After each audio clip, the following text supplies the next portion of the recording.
This is how to create a click track or a metronome with custom settings. If we'd like to record some drums on our project, we want to make sure that we are recording the groove in time with the click track. So in order to establish that click track, we need to turn on the metronome or click track. To get to the window, we want to go to our transport. And I have a transport here. If you don't see this on your screen, you can go to Window and down to Transport, and you can turn it off and on that way. Again, Window and Transport. And then once you have this open, we want to make sure we can see all the functions and features of the transport window.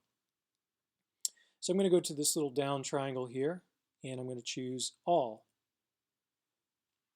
Now we can see everything that the transport has to offer. On the right-hand side, there's a little icon that looks like a metronome, and we're going to double-click that to turn on our click count-off options. So the click options include hearing the click during play and record, so you'll hear the click no matter which mode you're in, play or record. You can hear it only during recording, or you can hear a count off and then it'll stop clicking after the count off is done. I personally like to use only during record.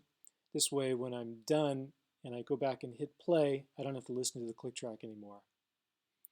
Below that, we're able to choose what notes we'd like to hear for our click. We've already got an instrument plugged in on instrument 1 over here. It's a drum set.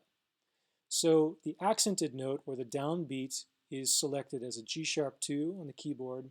That's the cowbell for the drum set and percussion voices. The velocity is set to 127, which is the maximum, and the duration is 100 milliseconds. The unaccented note is basically beats 2, 3, and 4. Again, we're using the G-sharp 2, which is the cowbell sound. And here you can see the velocity is a little bit less, it's 100, so it's going to be a little softer than the downbeat of each measure. We have to make sure that the output is set to expand, that's the instrument that we have plugged in, and channel 1. And then there is a count-off option, but I'm going to just start my recording a little bit in front of where I want to come in so that I can adjust it at will. But you could turn this on if you like to have a count-off of, say, 1 or 2 bars before you start recording. So I'm going to hit OK. Then I want to make sure that the metronome is turned on. So right now that would be the off position. When it's blue, it's on.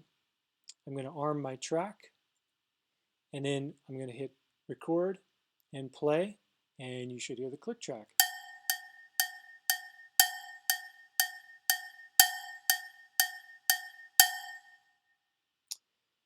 And that's how you set up a click track.